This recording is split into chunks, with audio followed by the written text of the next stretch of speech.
ফারাক্কায় পুলিশের বড় সাফল্য। অভিনব কায়দায় ব্লুটুথ স্পিকারের ভেতরে লুকিয়ে রাখা হয়েছিল মরণ নেশা হিরোইন, কিন্তু পুলিশের তীক্ষ্ণ নজর এড়াতে পারল না সেই কৌশল।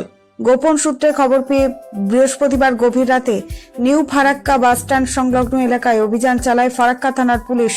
মালদা জেলার কালিয়াচকের শেরশাহী এলাকার বাসিন্দা 20 বছরের ইমরাজ মমিনকে আটক করে তল্লাশি চালানো হয়। প্রথমে সবকিছুই ছিল স্বাভাবিক, কিন্তু একটি ব্লুটুথ সাউন্ড বক্স খুলতেই বেরিয়ে আসে চাঞ্চল্যকর সত্য। স্পিকারের ভেতর থেকে উদ্ধার হয় প্রায় 250 গ্রাম হিরোইন, যার আনুমানিক বাজার মূল্য প্রায় 5 লক্ষ টাকা।